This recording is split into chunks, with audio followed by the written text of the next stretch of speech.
Esses versos 24 a 27 serão os versos que vamos expor agora, mas eu gostaria de ler o texto do verso 24 ao verso 27.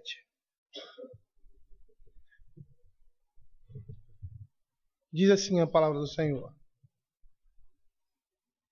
grita na rua a sabedoria, nas praças levanta a voz. Do alto dos muros clama, à entrada das portas e nas cidades proferem suas palavras. Até quando, honestos, amareis a necessidade, e vós, escarnecedores, desejareis o escárnio, e vós, loucos, aborrecereis o conhecimento? Atentai para a minha repreensão, eis que derramarei copiosamente para vós outros o meu espírito, e vos farei saber as minhas palavras. Mas porque clamei, vós recusaste, porque estendi a mão e não houve quem atendesse. Antes rejeitastes todo o meu conselho, não quiseste a minha repreensão. Também eu me rirei na vossa desventura. Em vindo o vosso terror, eu zombarei. Em vindo o vosso terror como a tempestade, em vindo a vossa perdição como um redemoinho. Quando vos chegar o aperto e a angústia, então me invocarão, mas eu não responderei. Procurar-me-ão, porém não me hão de achar. Vamos orar. Senhor, queremos te agradecer com a tua palavra. Queremos, ó Senhor, ver aquilo que muitas vezes nós não conseguimos ver na Escritura, porque às vezes fazemos uma leitura rápida demais, ou às vezes uma leitura atenta, mas nos foge, Senhor, alguns detalhes que a exposição, que a pregação, que bons livros nos faz ver. Fica conosco, Senhor, é o que nós pedimos nesse momento tão importante na vida da igreja, que é o momento em que o Senhor fala ao coração da igreja através da sua palavra. Que teu Espírito Santo possa falar ao nosso coração e que ele possa, Senhor Deus, trazer outros ensinamentos, Pai. No momento em que a exposição estiver sendo desenvolvida, que o teu Espírito Santo possa trazer, Senhor, na nossa mente, Pai, as tuas verdades, Deus, contidas na tua palavra. É o que nós pedimos, em nome de Jesus. Amém. Queridos, só querendo lembrar alguns detalhes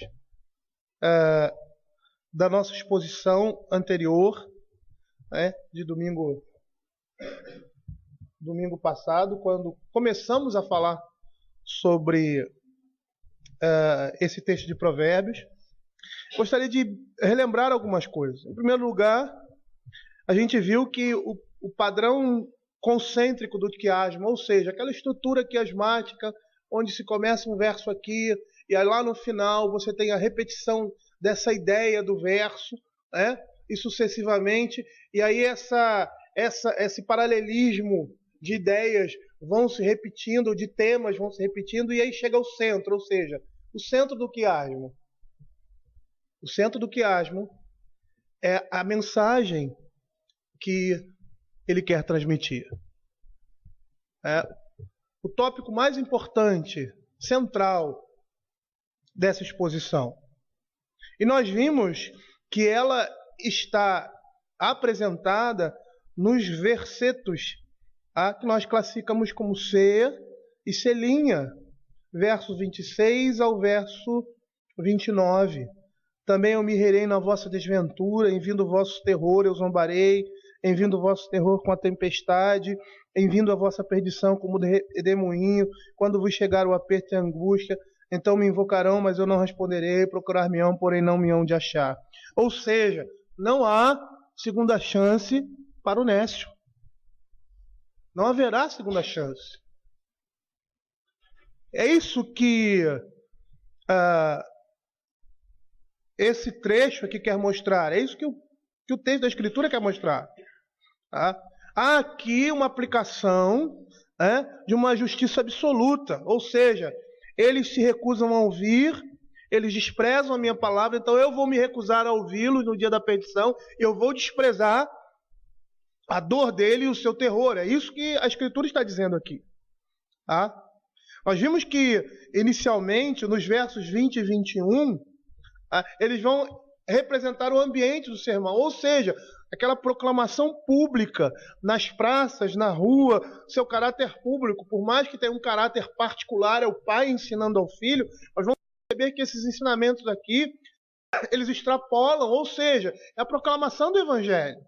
E não é somente em casa, mas é uma proclamação pública também. Nos versos 22 e 23, nós temos o início do sermão com a acusação introdutória. Até quando amareis a necessidade? Atentai para a repreensão. O jovem, nós vimos que o jovem nécio, ele está amando a tolice, a ignorância, a estultícia, e com isso ele está apostatando do ensino do pai, comparando-se, como nós falamos anteriormente, ao escarnecedor. Quem é o escarnecedor? Aquele que zomba e despreza a sabedoria divina, que apresenta uma atitude de desdém e menosprezo quanto a Deus e ao temor do Senhor e aos seus ensinamentos. Ele é comparado também, se agir assim ou quando age assim, ao louco, que vai apresentar, o louco é aquele que apresenta um estilo de vida atraente para aquelas pessoas imaturas, que pode levar esse estilo de vida e vai levar à destruição e à ruína, e que por si esse louco é incapaz de ver qualquer caminho ou conduta adequado aparentemente, e ele não se concentra de forma alguma naquilo que é certo e justo. Esse louco também não tem prazer no entendimento, odeia o conhecimento, escolhe o temor do Senhor. É dessa forma que o livro de Provérbios vai classificar e vai indicar, vai mostrar o comportamento do escarnecedor e o comportamento do louco, em todo o livro.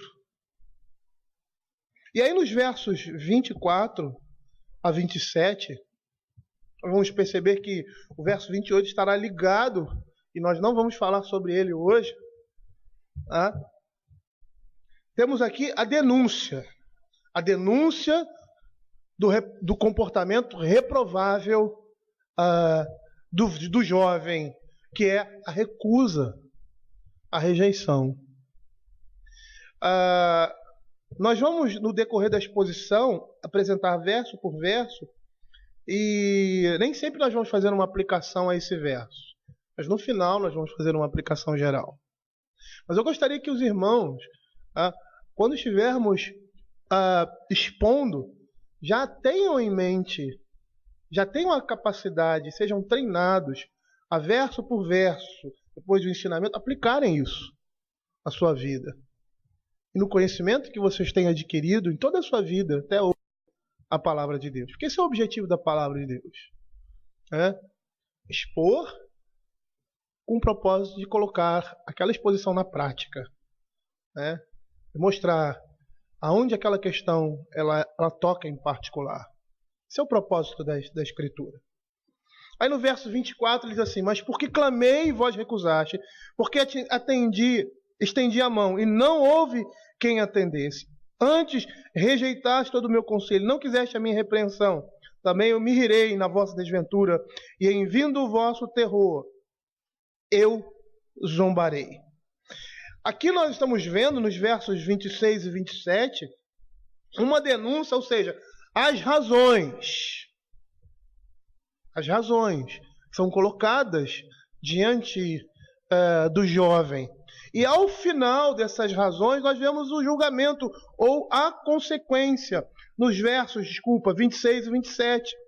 As razões estão no verso 24 e 25. Porque eu clamei e vós rejeitaste, porque estendi a mão e vós não atendeste, também eu rirei da vossa desventura. Aqui nós temos as consequências do ato desse jovem rejeitar a voz.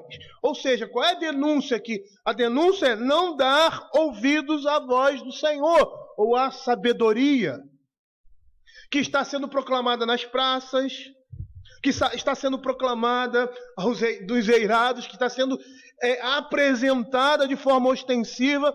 A responsabilidade desse jovem, a nossa responsabilidade era ouvir a voz e atender.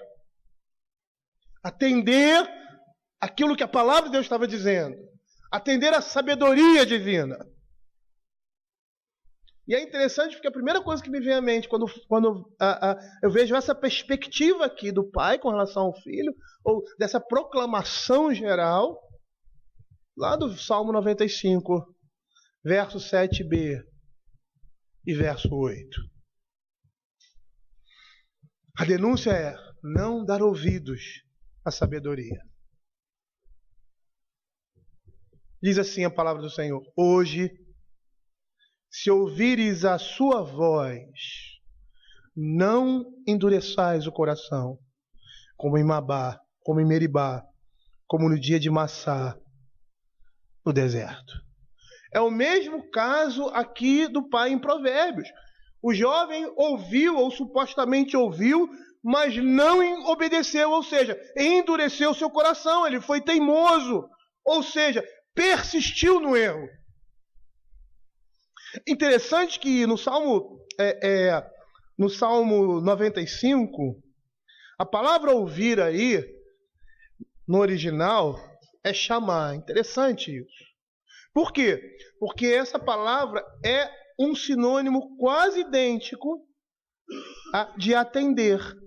Quando ele diz aqui, porque clamei e vós recusaste, porque estendi a mão e não houve quem atendesse. Atender aí é dar ouvidos, estar atento, que também tem um sentido de obedecer. Essas duas palavras, elas são usadas na Escritura como sinônimos perfeitos quase. E todas as vezes que ela é usada, o sentido é obedecer. Ou seja, qual é a perspectiva aqui do texto? Aqui no texto pressupõe-se que os seus ouvintes responderam, ou seja, com silêncio, com desprezo. Eles não deram ouvidos. O que a sabedoria está revelando aí de forma prematura, ela está mostrando o que vai acontecer se eles continuarem dessa forma, ou se o jovem persistir em não ouvir a voz do Senhor. E aí, nessa perspectiva, nós vamos poder falar com toda certeza que ao ouvirmos as palavras do Senhor, a admoestação e o ensino que vem do Senhor, devemos dar uma resposta positiva. Ou seja, todas as vezes que formos admoestados, instruídos pela palavra, nós somos obrigados a responder positivamente à instrução. Nós não podemos nos calar, sermos indiferentes, ou não podemos dar uma resposta negativa ao ensino do Senhor. Jamais. Por quê? Porque senão receberemos o retorno da nossa indiferença ou negligência. É isso que o texto está mostrando. É interessante esses versos aqui, o verso 24, que nós temos aqui um quiasmo, quem ainda não entendeu, né? Ele diz assim, mas porque clamei e vós recusastes, porque estendi a mão e não houve quem atendesse. Há uma inversão aí. E essa inversão ela não é à toa. Parece que há uma complementação nessas palavras. Por exemplo, o primeiro verso diz assim, mas porque clamei, a sua parelha seria, e não houve quem atendesse. Porque estendi a mão e vós recusaste. Há uma inversão aí. Se nós fôssemos seguir a estrutura sinonímica normal do verso, seria, porque clamei e não houve quem atendesse, porque estendi a mão e vós recusaste. E é interessante porque essas palavras, elas têm um significado, elas não são colocadas aqui à toa. Clamar aqui no verso 24 é uma palavra no original que chama-se kará, que significa clamar, gritar, proclamar. E o sentido desse vocábulo é chamar ou convocar alguém com o propósito de obter uma resposta. Mas esse jovem se recusou a ouvir. Ele clama para obter uma resposta positiva. E há a recusa dele. Ele não ouve a instrução. Ele é rebelde à instrução do pai.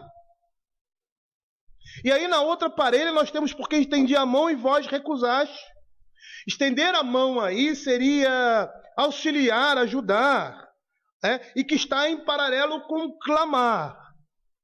E de que forma seria essa ajuda? De que forma seria esse auxílio? Proclamando a sabedoria, proclamando a verdade que é fonte de vida.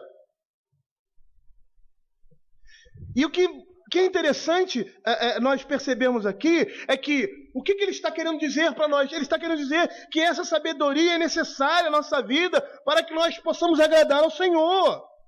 Por quê? Porque o estilo de vida do nécio, do louco e do escarnecedor vão levar à morte. Então ele está proclamando, ele está ensinando, ele está estendendo a mão.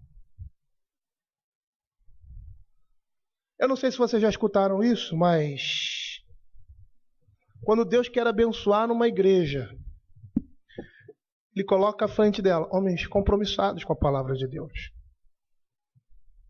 Quando o Senhor quer trazer juízo sobre uma igreja, sobre o seu povo, Ele coloca falsos mestres e falsos profetas. O Senhor quer estender a mão para nós. Isso é símbolo de graça, de misericórdia. E nós não podemos rejeitar o seu clamor e a sua mão estendida, o seu auxílio para nossas vidas. Não podemos ser rebeldes, não podemos ser indiferentes, não podemos fazer ouvidos de mercador. Nós precisamos obedecer e fazer e cumprir. Na nossa sociedade é um problema aí, porque nós subjetivamos tudo, né? A obediência também. Na nossa cabeça, a obediência é uma atitude de sentimento. Então, se eu não estiver sentindo vontade de obedecer, eu não vou obedecer. Mas não é assim. Você nunca vai sentir vontade de obedecer uma coisa que contraria a sua própria natureza. Mas isso contraria seu conforto, contraria as suas ideias de mundo, até de Deus. Mas nós somos responsáveis para responder de forma positiva, mesmo que nós não tenhamos vontade para isso. A nossa vontade, o desejo do nosso coração, não é determinante para obedecermos a palavra do Senhor. Principalmente quando amamos ao Senhor. Abram aí Provérbios capítulo 5, versos 22 e 23. Olha o que ele diz. Quanto ao perverso, as suas iniquidades o prenderão, e com as cordas do seu pecado será detido. Ele morrerá pela falta de disciplina, e pela sua muita loucura, perdido cambaleia. Abra Provérbios capítulo 24. Provérbios capítulo 24, versos 9 e 11. Os desígnios do insensato são pecado, e o escarnecedor é abominável aos homens. Se te mostras fraco no dia da angústia, a tua força é pequena. Livra os que estão sendo levados para a morte, e salva os que cambaleiam, indo para serem mortos. A Escritura está dizendo que a sabedoria, ou seja, Deus está estendendo a mão. Proclamar a verdade seria estender a mão, seria auxiliar, instruir, para que eles tenham vida, para que eles não sejam conduzidos à morte ou à destruição. Como vemos lá no Salmo 32, abram aí o Salmo 32, versos de 8 a 10. Olha o que diz a palavra do Senhor.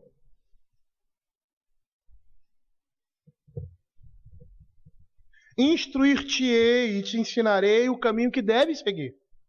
E sob as minhas vistas te darei conselho. Não sejais como o cavalo ou a mula, sem entendimento, os quais com freios e cabrestos são dominados. De outra sorte, não te obedecem. Muito sofrimento terá de curtir o ímpio. Mas o que confia no Senhor, a misericórdia o assistirá. O jovem recusa, ele rejeita a instrução, ele repele, ele não atende, ele não acata, ele não obedece. Ele tem má vontade em aceitar e se sujeitar à ordem dada pela sabedoria. E ele é culpado diante do Senhor por causa disso. O verso 24, ele começa com mas. E é interessante porque essa palavrinha, ela tem o objetivo aqui de realçar o contraste implícito entre o convite do verso 23, um convite bondoso, e a rejeição dos ingênuos do verso 24. Se nós nos lembrarmos o que significa o verso 23, ele diz: atentai para a minha repreensão, eis que derramarei copiosamente para vós outros o meu espírito, e vos farei saber as minhas palavras. Lembram o que isso significa? Vocês lembram que nós falamos no último domingo a respeito disso? A promessa de vida que está aqui, que está relacionada a Ezequiel capítulo 33, que o Senhor dizendo que vai fazer com que o nosso coração seja um coração de carne, e que nós vamos andar nos seus caminhos, e que o seu Espírito será derramado para nós de forma copiosa, de forma abundante. Ou seja, ao atentar, ao ouvir a instrução, ao seguir o caminho do Senhor, como resposta a isso, nós teremos sobre nós o Espírito Santo derramado de forma profusa. E ele diz que nós vamos saber as suas palavras. Nós teremos essa palavra no coração. É o que diz Ezequiel. Darei do meu espírito, colocarei a minha palavra nos seus corações.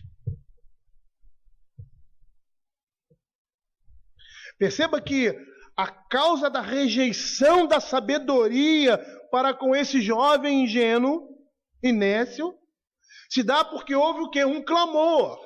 Houve um clamor, houve uma instrução, e isso é rejeitado. Houve uma proclamação, houve um convite. Perceba que a palavra clamar ali tem o sentido de clamar, de convocar, no sentido de alguém dar uma resposta a esse clamor.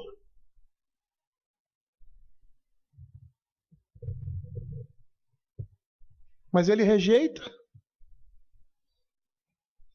Ele rejeita esse clamor. E eu me lembro da parábola das bodas que se encontra em Mateus capítulo 22. Abram aí Mateus capítulo 22. Muito semelhante a essa suposta rejeição. Há uma perspectiva aqui do texto de Provérbios. E que perspectiva é essa? Não é que o jovem tenha a ideia é de uma possível rejeição. Então, no momento em que você lê o texto, você não tem a certeza de que esse jovem está desprezando ou desprezou completamente, ou se ele vai desprezar, e o texto está mostrando a ele o que ele não deveria fazer. Então parece que fica entre essas duas possibilidades. O pai instruindo ao filho na perspectiva dele ser nécio e não ouvir, ou o pai instruindo ao filho e ele já agindo dessa forma. Olha o que diz Mateus capítulo 22, verso de 1 a 8.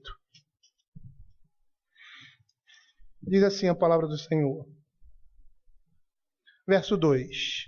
O reino dos céus é semelhante a um rei que celebrou as bodas de seu filho. Então enviou os seus servos a chamar os convivas para as bodas, mas estes não quiseram. Enviou outros servos com esta ordem: dizei aos convidados, eis que já preparei o meu banquete, os meus bois cevados já foram abatidos e tudo está pronto. Vinde para as bodas. Eles, porém, não se importaram e se foram, um para o seu campo, outro para o seu negócio. E outros, agarrando os servos, os maltrataram e mataram. O rei ficou irado e, enviando as suas tropas, exterminou aqueles assassinos e lhes incendiou a cidade. Então disse a seus servos: está pronta a festa, mas os convidados não eram dignos. É isso que nós estamos vendo aqui, essa rejeição, esse desprezo a essa mensagem. Que clamor é esse? Que mensagem é essa? Mensagem proclamada pela sabedoria, que nós vemos lá no verso 20 e 21. Grita na rua a sabedoria, nas praças levanta a voz, dos altos dos muros clama, à entrada das portas da cidade profere. É esse clamor que está sendo feito, ou seja, o clamor do livro de Provérbios. O clamor que está sendo oferecido, proclamado ao Filho, proclamado publicamente, é o que nós temos aqui no livro de Provérbios. São esses ensinamentos em particular e em geral a própria Escritura, porque a sabedoria do livro de Provérbios é a sabedoria divina. Nós vamos ver Cristo aqui, como em toda a Escritura. Bruce Waltke, comentarista do Velho Testamento, no livro de Provérbios, ele comenta a partir de Isaías, capítulo 33. Abram Isaías, não, Ezequiel. Abram aí. A partir de Ezequiel 33, 7 e 9. E Jonas 3, 4. Que Deus faz recair sobre as pessoas as consequências plenas de seus atos, apenas depois que elas forem devidamente advertidas. É o que nós estamos vendo aqui. Olha o que Ezequiel capítulo 33, verso 7 a 9 diz: a ti, pois, ó filho do homem, te constituí por atalaia sobre a casa de Israel. Tu, pois, ouvirás a palavra da minha boca e lhe darás aviso da minha parte. Se eu disser ao perverso, ó perverso, certamente morrerás, e tu não falares para avisar o perverso seu mau caminho, morrerá esse perverso na sua iniquidade, mas o seu sangue eu o mandarei de ti. Mas se falares ao perverso para avisar do seu caminho, para que dele se converta, e ele não se converter do seu caminho, morrerá ele na sua iniquidade, mas tu livraste a tua alma. Percebam aqui que apenas depois de ter dito o que aconteceria, de dadas advertências, é que as consequências vêm. E o texto de Ezequiel é interessante, porque quando nós olhamos para o texto de Ezequiel 33, nós só vemos a parte do atalaia. Geralmente nós só pregamos sobre o atalaia. Mas há duas partes no texto de Ezequiel. A primeira parte ele vai falar da responsabilidade do atalaia e das consequências dele proclamar ou não proclamar. E ali nós já vamos ver a responsabilidade do indivíduo que ouve. Mas na segunda parte, acho que é a partir do verso 9, se eu não estiver enganado. A segunda parte, nós vamos ver que ele vai se concentrar naquele que ouve. Porque aquele que ouve é responsável diante do Senhor. E às vezes, quando nós abordamos o livro de Ezequiel, nós não damos ênfase a isso. É o que Provérbios está dizendo aqui. A segunda parte do livro de Ezequiel, do capítulo 33, ela vai se focar na responsabilidade de ouvir e na resposta positiva que aqueles ouvintes deveriam dar ao atalaia. Em Jonas capítulo 3, verso 4, a mesma coisa. O juízo viria depois apenas da advertência. Eles foram advertidos. E nós percebemos que lá em Nínive o juízo não veio. Por quê? Porque eles se arrependeram diante da proclamação do Evangelho. Diz assim: começou Jonas a percorrer a cidade, caminho de um dia, e pregava e dizia: ainda 40 dias Nínive será subvertida. E ela não foi subvertida. Porque eles ouviram a instrução e se arrependeram do seu pecado. O termo que nós vemos aqui no verso 24, que é traduzido por clamar, a ideia aí também é uma ideia de grito. A palavra tem essa ideia, uma proclamação alta. E dá a ideia de um sermão como repreensão, é um sermão de exortação, como nós vemos no verso 23. Atentai para a minha repreensão. mas ninguém dá atenção. Para quem a mensagem está sendo transmitida, eles rejeitam essa mensagem. Eles são indiferentes. É o que nós vemos no verso 25. Essa é a denúncia, essa é a própria condenação deles. Antes rejeitaste todo o meu conselho e não quiseste a minha repreensão. E aqui, nesse verso 25, nós temos os termos específicos da culpa dos ouvintes. Rejeição total ao conselho de Deus. Rebelião contra Ele. E na nossa cabeça, muitas vezes, nós pensamos que a rebelião, aquele homem rebelde à palavra de Deus, é aquele homem turrão. Não é isso? Toda vez que nós olhamos, imaginamos ou temos na nossa mente uma pessoa rebelde, nós nunca vemos naquela pessoa docilidade ou meiguice. Mas isso é um ledo engano. Porque a rebeldia ela pode se manifestar também em pessoas meigas e dóceis, humanamente falando. Aqui no verso 25 ele diz assim, conselho. Conselho significa a vontade e os propósitos de Deus para um homem, como ele deve viver e andar para agradar a Deus. O Salmo capítulo 1, verso 1, ele diz assim, bem-aventurado o homem que não anda no conselho dos ímpios. E aí se você for procurar no dicionário qual é a ideia de conselho, a gente sabe vontade de Deus, propósito. Mas olha que interessante. Quando a gente esmiuça a palavra, a coisa fica mais clara. Opinião, parecer, ensino ou aviso quanto ao que se cabe fazer. Bom senso, sabedoria, prudência. Eles rejeitam o conselho do Senhor. Aquilo que se deve fazer. Aquilo que representa a prudência e sabedoria dos santos. Em Provérbios, esse conselho representa o plano da sabedoria para que os ingênuos, para que os imaturos, para que os simples se salvem da morte, dando atenção à repreensão que vem do Senhor. E aí a gente vê uma ligação direta entre o verso 23 e esse verso. Antes rejeitaste o meu conselho, não quiseste a minha repreensão. Atentai para a minha repreensão. Rejeitar significa repudiar, recusar, repelir, manter-se afastado ou fora.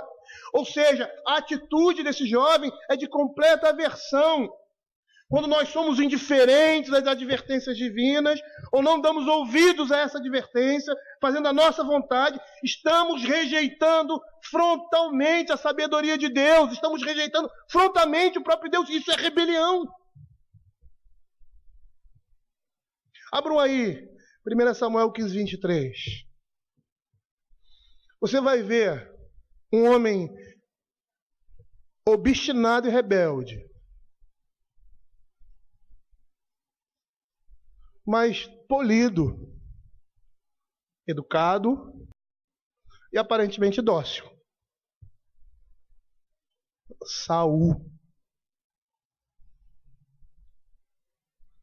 O texto aí do verso 23, nós vemos o profeta falando com ele. Samuel dizendo assim, porque a rebelião é como o pecado da feitiçaria, e a obstinação é como idolatria e culto a ídolo jular. Visto que rejeitaste a palavra do Senhor, ele também te rejeitou a ti, para que não sejas rei. As duas vezes que Saul rejeita a palavra do Senhor, se você ler o texto da Escritura, primeiro com sentido na morte do rei, que eu não me lembro agora quem é, acho que era dos Amalequitas, se eu não estou enganado, que ele deveria devastar e destruir tudo, e ele não faz isso. E segundo é com relação ao culto. Ele ofereceu, e logo no início do seu ministério, do seu reinado, ele deveria esperar Samuel. Percebam que a atitude dele, nesses dois contextos, não é de um homem obstinado e rebelde na maneira como nós estamos acostumados a ver ou classificar. Mas é um homem cheio de boas intenções. E provavelmente, e aí, hipoteticamente falando, estou vendo aquela cena, aquele olhar compungido, dizendo assim, poxa, você não veio, o povo precisava do sacrifício, então eu fui e fiz. Eu querendo que o povo pedindo a mim as melhores coisas, eu reservei aqui as melhores coisas para adorar, para sacrificar, e não matei o rei. Porque provavelmente, ele não diz isso no texto, eu estou criando, né? Provavelmente seria um momento estratégico, um momento de demonstrar piedade, não matando esse rei. E a resposta que temos a essas atitudes e outras que Saul, no decorrer da sua vida, tomou porque a rebelião é como pecado e feitiçaria, e a obstinação é como idolatria e culto a ídolos do lar. Aqui no verso 25 ele diz, não quiseste a minha repreensão. Ou seja, eles não estavam dispostos a ouvir. E aqui é interessante que nós temos a contraparte, né? Ele diz assim, não quiseste a minha repreensão. A contraparte da palavra clamar, que nós vimos que seria chamar, convocar, com o propósito de obter uma resposta no verso 24. Aqui querer representa a disposição de alguém em fazer algo mediante o pedido ou a obrigação. É interessante essas duas palavrinhas estarem sendo colocadas aí. Eu clamei, esperava uma resposta, mas você ouve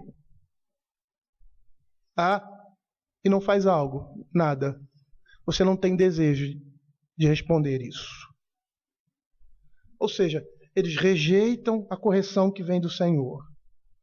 A sabedoria que está clamando e que está gritando. Abram Deuteronômio capítulo 1, verso 26. Nós vamos ver a rebeldia demonstrada nessa mesma palavra, ali em Deuteronômio capítulo 1, verso 26.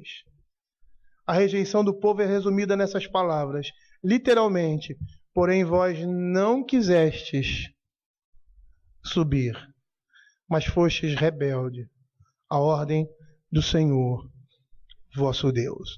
Ou seja, todas as palavras que estão colocadas aqui, elas têm uma carga semântica muito grande que mostra a proclamação e a obrigação em ouvir e responder positivamente a essa proclamação e, por outro lado, a rejeição, a rebeldia, a indisposição de ouvir aquilo que está sendo dito e de fazer aquilo. Ou seja, nós estamos vendo aqui de uma forma não muito monstruosa, a atitude de rebelião, de rebeldia do jovem. Isso é muito interessante. Por quê? Porque eu vou dar um exemplo, assim, que eu já tenho convivido com isso há muito tempo como pastor. Porque para muitas pessoas isso é novidade, infelizmente. Mas quando nós vemos, por exemplo, uma pessoa, um jovem crente, uma jovem crente, querendo se casar ou namorando um jovem descrente, aí a gente vai e fala. E aí a pessoa, indiferente, ou trata de isso aqui, não é nada a ver e tal, né? Ou outra diz assim, não, eu vou fazer. É rebeldia da pior espécie. É rebeldia à palavra de Deus. Quando a Escritura diz que a mulher deve ser submissa ao seu marido, e ela propositadamente diz, não vou assumir isso. Como às vezes nós vemos dentro da igreja, eu não vou ser submissa ao meu marido. Eu não aceito isso. Isso é rebeldia. Da mesma forma aquelas que propositadamente, não se mostram tão obstinadas, mas dizem, eu vou fazer o que ele quer, não, vou fazer o que eu quero. Vou dar no meu jeitinho. É rebelião do mesmo jeito. É rebelião do mesmo jeito. Da mesma forma, você, homem, que é chamado a amar a sua esposa, que é chamado a se sacrificar por ela, e diz como uma vez eu escutei, eu vou me casar, minha mulher vai ficar dependendo de mim, não. Quero nenhum vagabunda comigo, não. Vai trabalhar. Um homem que escuta a palavra de Deus,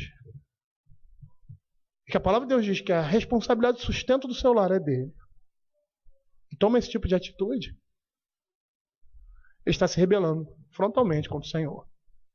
Da mesma forma que aquele que diz assim, é legal isso, mas eu quero aumentar a renda da minha família e tal. É legal isso, o que a Bíblia diz, mas não é o ideal. Não é o ideal. Hoje em dia não dá para fazer assim. Não é, pastor? O senhor sabe, tem que botar o filho na escola, inglês, natação, é difícil, né? É uma vida melhor e tal. Rebeldia, obstinação, do mesmo jeito. E aí o que a gente espera? O que se espera disso? Antes rejeitaste todo o meu conselho e não quiseste a minha repreensão. Também eu me rirei na vossa desventura, e em vindo o vosso terror eu zombarei. Nós temos uma visão errada de Deus. Nós vemos a bondade de Deus de forma pecaminosa. A bondade que nós expressamos muitas vezes e nós remetemos ao Senhor, né, porque a gente vai perceber que muitas vezes o Deus que nós concebemos é a extensão da nossa humanidade. Ela é pecaminosa. Pecaminosa por quê? É pecaminosa porque não representa a justiça divina. O Senhor diz em um dos seus salmos que se o seu povo pecar, Ele vai discipliná-lo, mas não vai afastar dele a sua graça.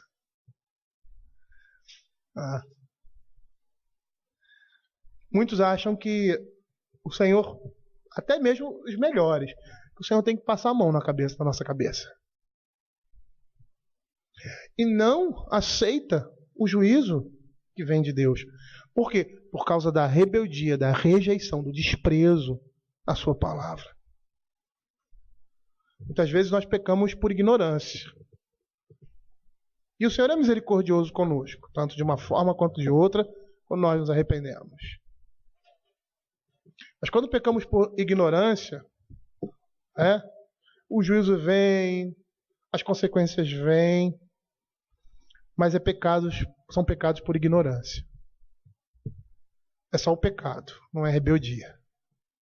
Mas quando nós pecamos sabendo, nós estamos pecando.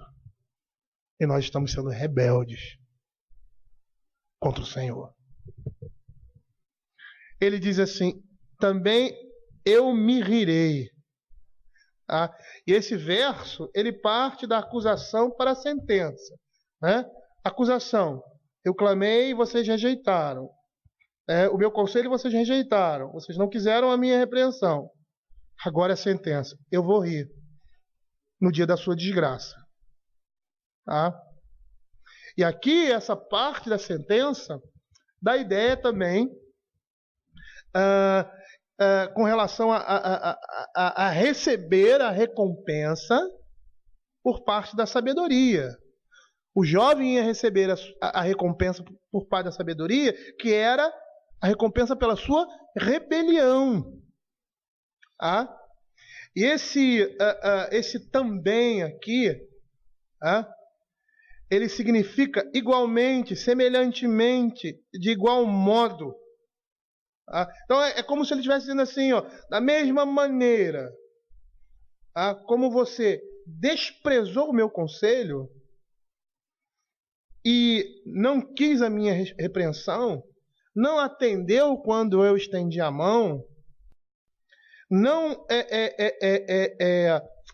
recusou a minha mão estendida, dessa mesma forma, a forma que você me desprezou, eu também vou desprezar você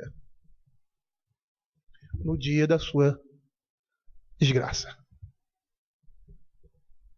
Isso é muito sério, gente. É muito sério. É muito sério. Porque você vê assim, onde está a misericórdia do Senhor? Aí.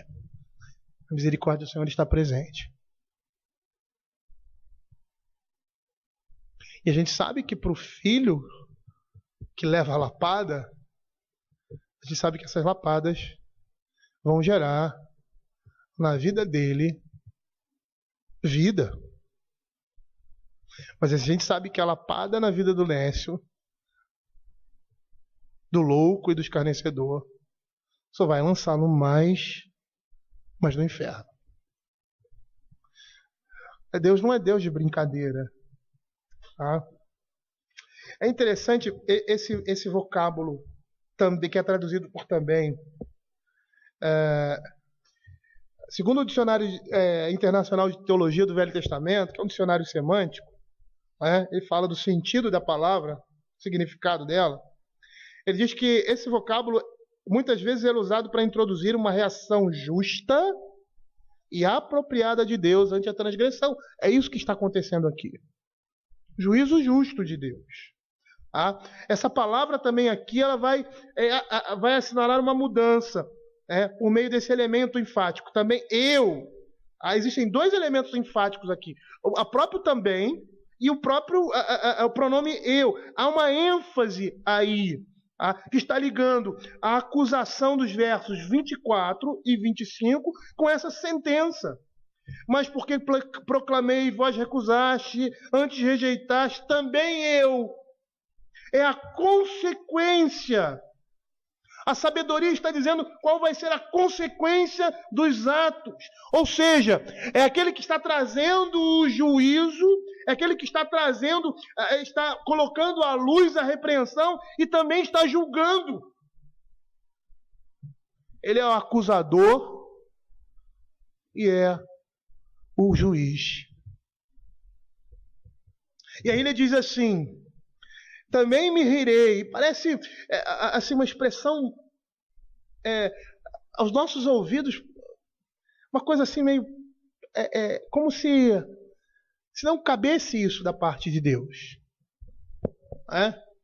Porque o que nós temos aqui é um discurso da sabedoria. Mas quem é que está falando aqui?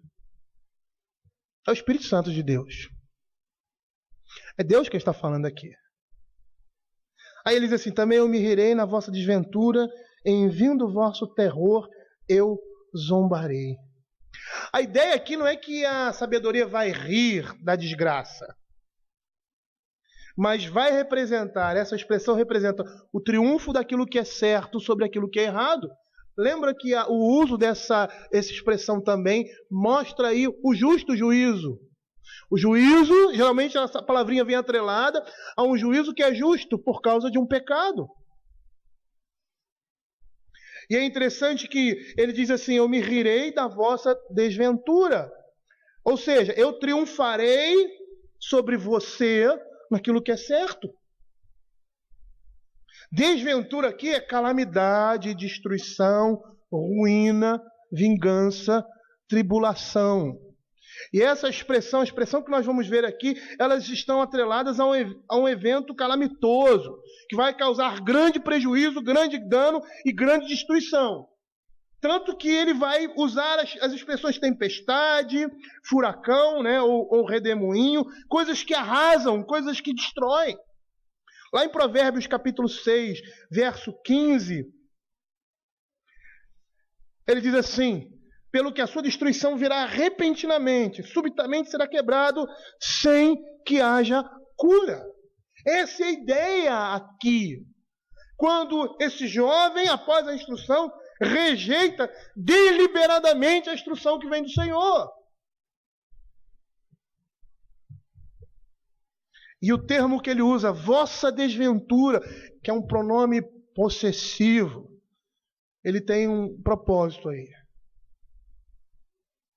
Significa que ele merece essa calamidade, que ele merece essa desventura. Nesse verso, no verso 26, nós temos aí mais um paralelismo em quiasmo, né? Quando ele diz assim, também eu me rirei na vossa desventura, rir, vossa desventura,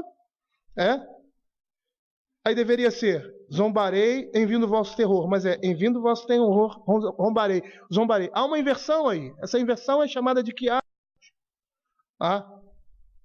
E essa inversão, essas palavras, melhor dizendo, rir e zombar, expressam alegria e desdém interior de alguém que é um conquistador poderoso diante da derrota dos seus inimigos. Essa é a ideia. Conforme nós vemos abram aí, Salmos capítulo 2, verso 3 e 5. Rompamos os seus laços e sacudamos de nós as suas algemas. Ri-se aquele, despreza o Senhor, que habita nos céus. É um riso de alguém que tem vitória sobre seus inimigos. Ri-se aquele que habita nos céus. O Senhor zomba deles. Da presunção, da pretensão, da altivez. Porque todas as vezes que deliberadamente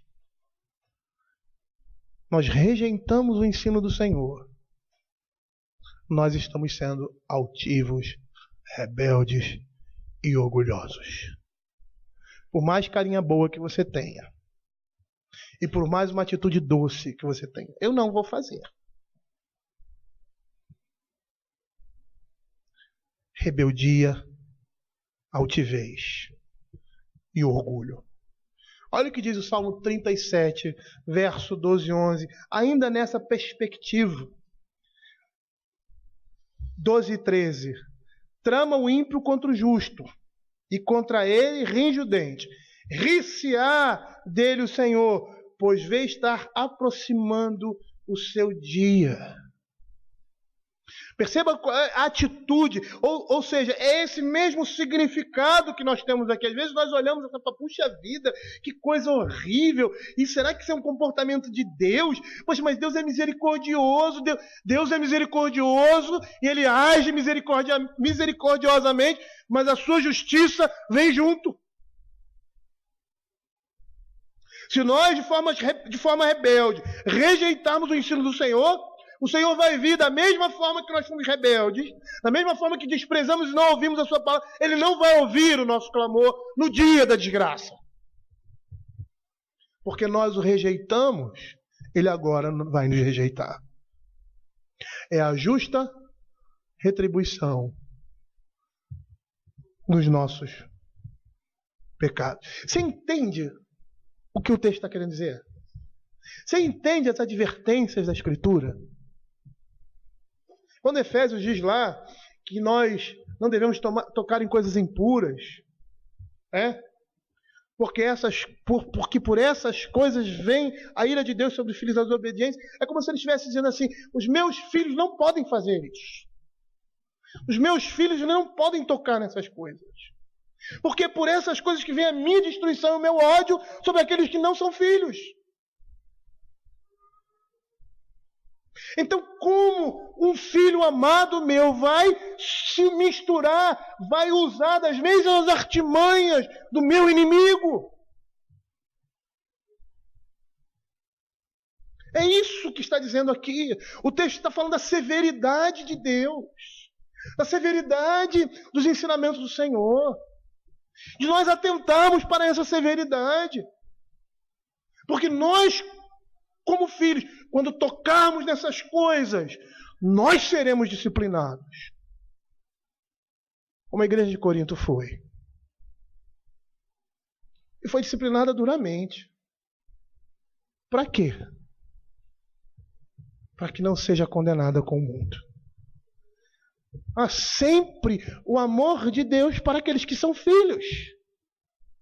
Mas para aqueles que não são, há somente o juízo. Por isso ele nos avisa. Por isso o Pai está dizendo. Por isso o Pai não está dizendo que é mal, que ele não quer o prazer do filho. Pelo contrário. Porque ele sabe que as coisas que são ditas aqui, relativas ao pecado, são doces e gostosas. Mas é como aquele texto de Apocalipse, quando João come o livro. É doce, mas é amargo. Por que é amargo lá? Por causa das consequências. É doce porque o Evangelho é a palavra, é o juízo, a graça de Deus. É amargo porque juntamente com isso vem a destruição. O pecado é semelhante, é doce ao colocar na boca, mas ao descer para o estômago, para o ventre, ele se torna amargo.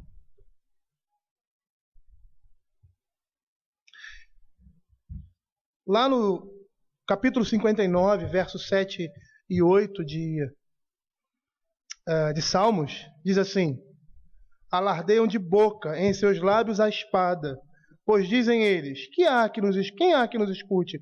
Mas tu, Senhor, rirás dele, zombarás de todas as nações. O contexto aqui de rir e zombar é contexto de juízo, de vingança, por causa da rejeição ao senhorio de Deus, por causa da rejeição à sabedoria. E rir e zombar aqui tem a ideia de fazer um pouco caso. Ou seja, o que é fazer pouco caso? Não dar a devida importância, menosprezar, não levar em consideração. E aqui no verso seria de Deus não usar da sua misericórdia. Deus não vai ser misericordioso com eles nesse dia. Por quê? Porque fizeram pouco caso da sua palavra. Ele vai retribuir o pouco caso que deram à sua repreensão de amor. Desprezaram, não deram ouvidos ao clamor. Agora Deus também não vai ouvir o clamor deles. Então me invocarão, mas eu não responderei. Procurar-me-ão, porém não me hão de achar.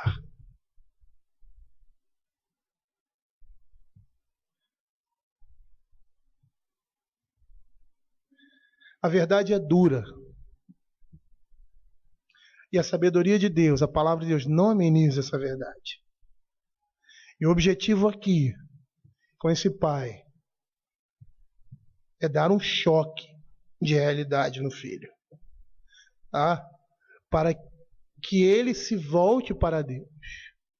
A ideia é mostrar a realidade, para que ele possa ser persuadido e se voltar para ele.